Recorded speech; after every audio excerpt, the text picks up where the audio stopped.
Unit X-93 had once been the terror of planetary battlefields, a weapon without equal, born of Varnak Dominion biotech and engineered for relentless war. Its hide shimmered with reactive plating, limbs reinforced with synthetic musculature wrapped around an organic skeleton, and its brain, a fusion of flesh and neural lattice, was tuned to obey command tones without hesitation. It didn't understand loyalty, didn't need affection. It required only war. But when the Dominion's fleet retreated under unexpected resistance, and extraction was deemed logistically unsound, the handlers issued one final command: hold position. Then silence.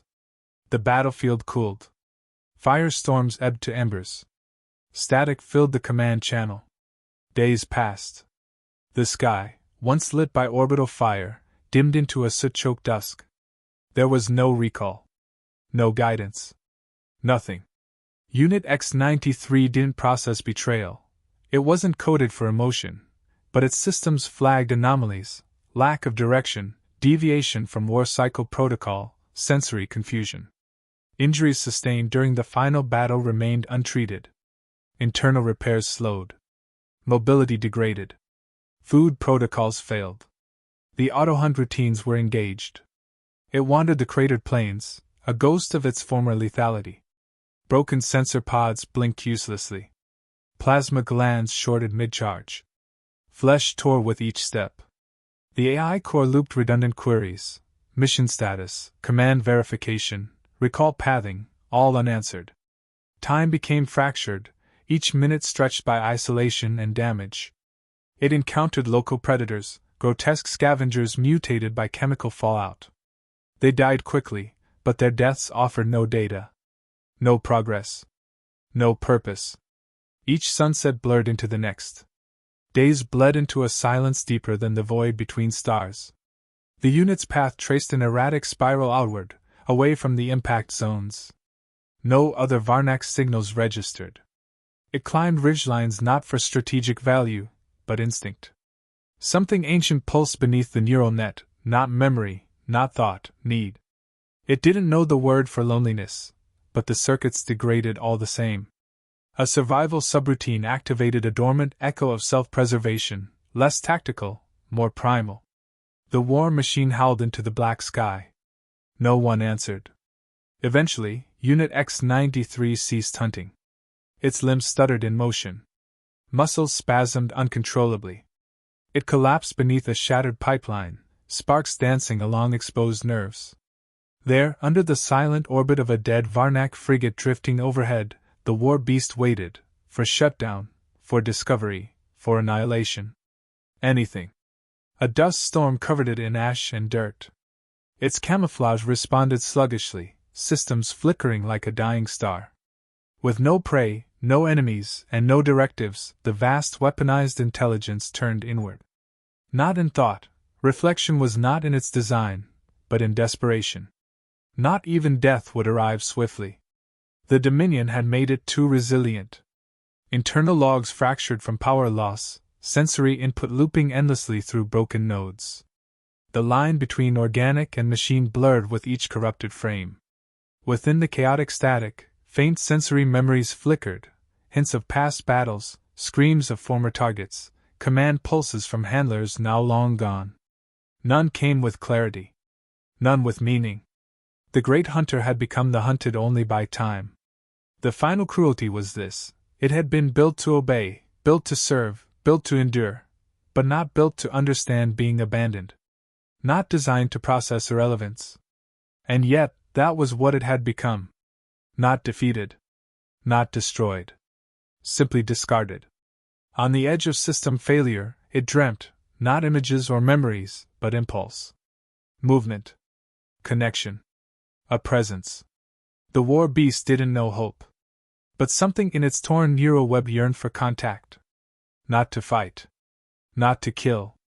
To hear the signal again. Any signal. But the only sound was the wind against rusted wreckage, and the occasional groan of settling earth. Varnak Dominion had moved on, leaving behind the thing they had once feared to unleash. Left to rot. To fade. X-93's optic sensors, reduced to minimal function, recorded a distant flicker, motion not made by wind or wildlife. Unknown. New. The neural matrix struggled to respond. Command queue overloaded. But something within it, deeper than programming, deeper than even synthetic thought, stirred. A presence had come. Not Varnak. Not prey. Different. It lifted its head. Not to fight. To see. The human recon unit landed with minimal noise, their boots pressing into scorched soil where vegetation no longer grew. Satellite scans had detected irregular heat patterns, faint power signatures inconsistent with local fauna. Initial hypothesis suggested leftover Varnak hardware. What they found defied expectation. The first contact occurred without warning. A scout moved through a corridor of shattered alloy, scanning for tech salvage. He didn't scream. His comms cut out mid-transmission. When the team found what was left, it was evidence, not a body, shredded armor, plasma scars, and blood. No tracks. No trace. Drone surveillance picked up brief motion, too fast, then gone. No heat trail. A blurred figure moved with inhuman precision through smoke and ruin. Command flagged it as unknown hostile. Response protocols shifted. The hunt began. Unit X-93 saw them before they saw it. Multiple targets. Configurations unknown. Not Varnak. Not prey. Their formations were tight, communication encrypted, movements disciplined. It watched. It calculated. It attacked. From above, it landed with crushing weight. Armor splintered under the impact. A soldier screamed once before vanishing beneath reinforced talons. The war beast moved with broken grace, slowed by injury, but lethal. Human weapons flared in the dark, energy bolts, ballistic fire, but X-93's plating deflected most. One soldier launched an incendiary canister. Flames engulfed the side of its flank. It staggered back. The humans didn't retreat. They regrouped, laid traps, funneled it into kill zones. The war dog had never seen such adaptability in non-Dominion forces. It recognized tactical evolution, strategy under pressure, and restraint. During a standoff, a human held position behind rubble, wounded, within the beast's reach. The war dog lunged, and paused. No command. No voice in its head. The moment stretched. The human stared into its eyes. It didn't kill him. A new input registered.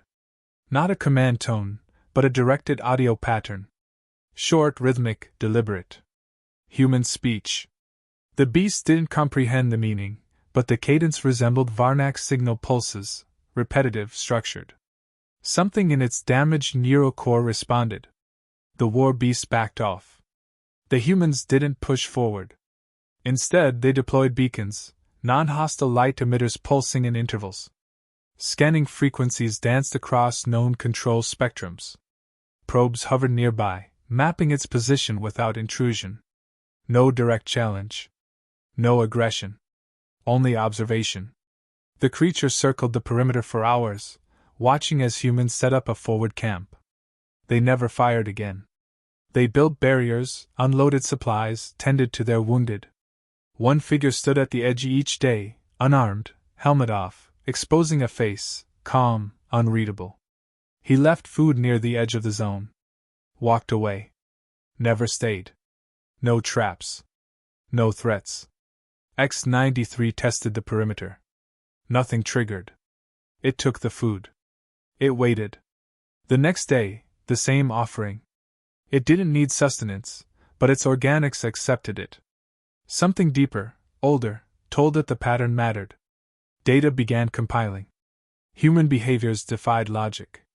They displayed coordinated discipline without external control. They communicated without psionics. They respected the creature's space, despite the casualties. Patterns emerged. No hierarchy enforced compliance. These beings weren't drones. They were choosing. The humans modified their tech. One device pulsed low-frequency sound approximating Varnak handler tones. The creature tilted its head, responding. The signal didn't contain commands. Just pulses. Recognition, not dominance. Time passed. The war dog began approaching closer during the nights. Its steps were slow, deliberate, non-hostile. Humans never raised weapons. The same figure, the one who left food, knelt once and extended a gloved hand, palm out. X-93 did not advance. But it didn't retreat. The first contact had been blood. Now it was silence. Observation. Mutual presence. In its fractured matrix, a new variable stabilized. Not command. Not programming. Choice. The humans were not its creators. They weren't its masters. But they didn't treat it as enemy, either. They offered nothing the Varnak had. No cruelty. No control. Only consistency. The war beast stood at the edge of the camp as the sun rose, its outline massive against the light. Humans stood nearby, unflinching. It waited. Not for orders. For acknowledgement. The first time it stepped past the outer perimeter, no alarms sounded. The sensors had been calibrated to accept its presence, not as threat, but as anomaly. Medical drones hovered silently nearby, recording vitals through passive scans. Burns across its shoulder still smoldered from its earlier encounter. No sedation, no restraints. The humans didn't cage it. They opened a space within their lines and waited. They called it Brutus. Not with ceremony or designation, just habit. The name passed between squad members during briefings, during maintenance shifts, through banter that carried no fear. It didn't respond at first. It didn't know it referred to itself. But the name remained, a constant echo in their speech, a marker of identity it had never been granted before. Painkillers were administered indirectly, drones delivering patches, dissolved compounds in food, minor interventions that never forced contact. Slowly, its healing accelerated. Limps faded. Clarity returned. It began tracking individual soldiers by scent, by voice, by gait. Patterns formed. Names took shape. There was one they called Shepherd. That one lingered. Shepherd didn't shout. Didn't posture. He observed. Sometimes he would sit near the beast, reading from a screen, not acknowledging its presence, but never leaving. Sometimes he spoke softly, not commands but commentary. Weather reports.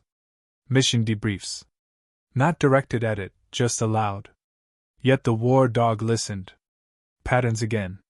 Human engineers worked on external tech, devices meant to interface without penetration.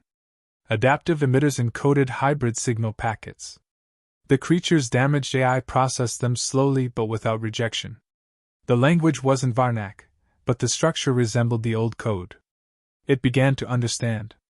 They weren't demanding obedience. They were offering integration. First patrol was not a mission. It followed instinct, trailing a 3-man unit through ravines without prompting. One soldier noticed but said nothing. The others exchanged glances but didn't interfere. When the team encountered hostile fauna, the war beast moved first, intercepting, neutralizing, withdrawing before commands were even formed. The soldiers reported it, not with alarm, but with awe. Subsequent patrols became routine. Brutus walked among them, always behind or beside, never ahead. The humans adjusted their formation. Not to contain him, but to include him.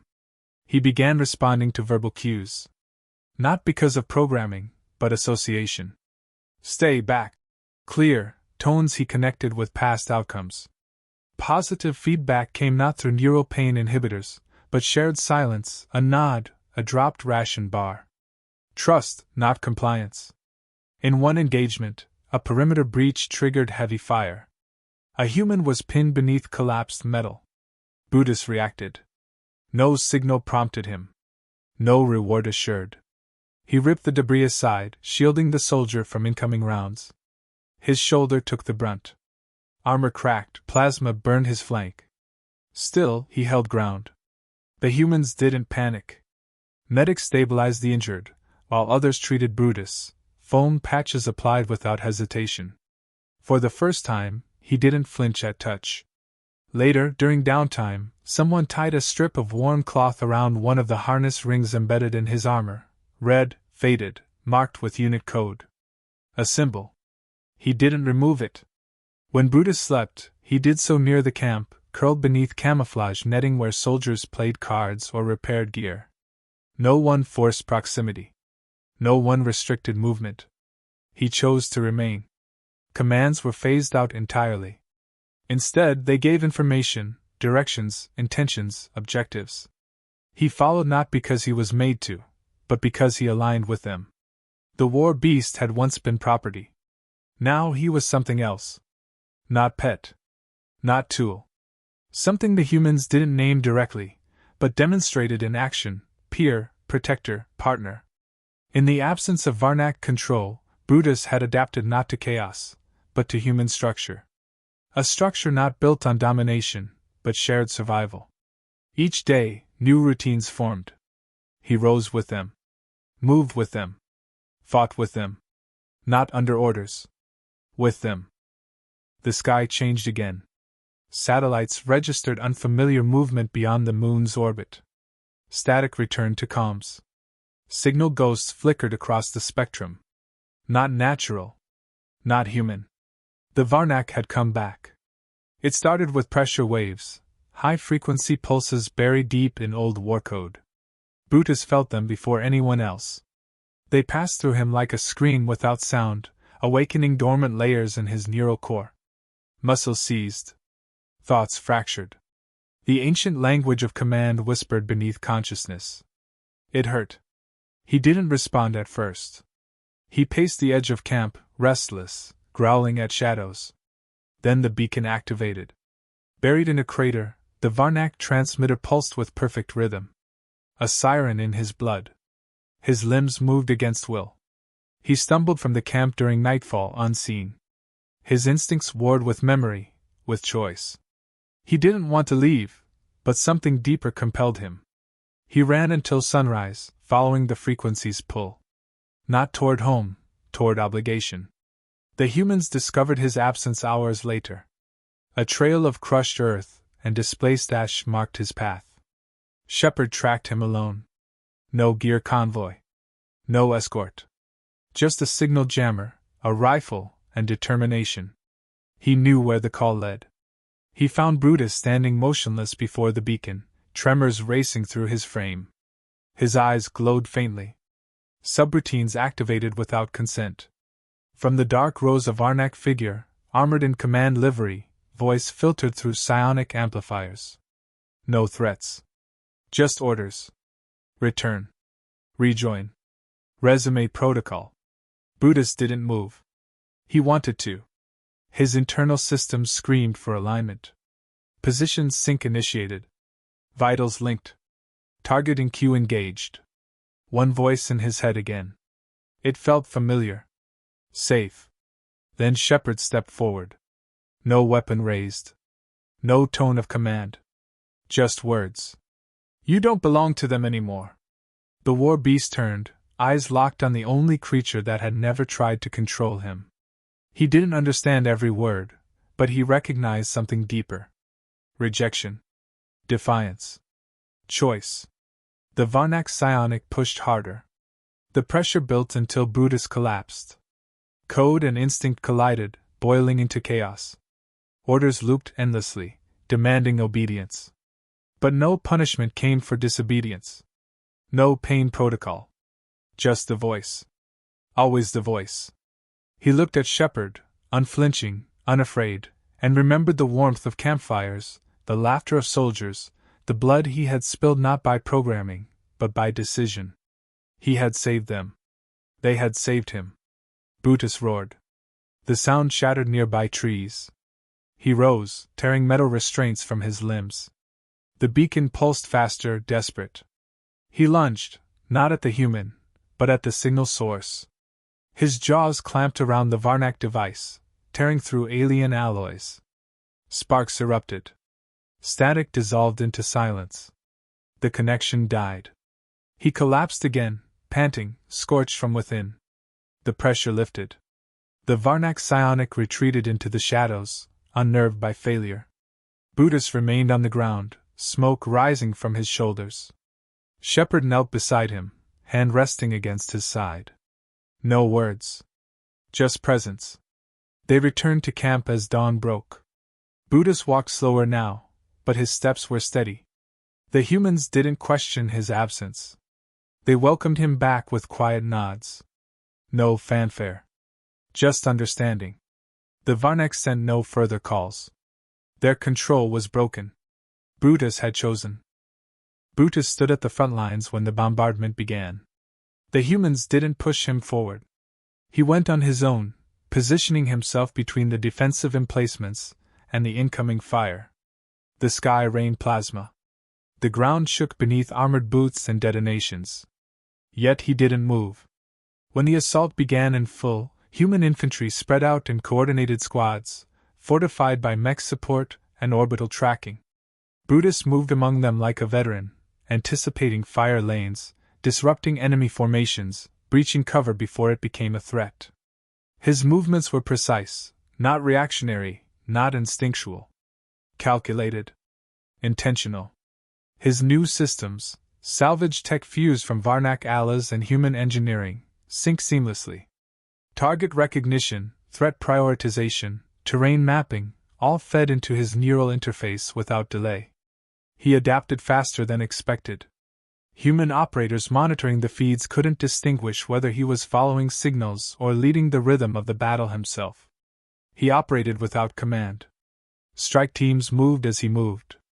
When pinned squads couldn't escape converging fire, Brutus barreled into the crossfire, absorbing the hits. His plating cracked, hissed, bled, but he didn't retreat.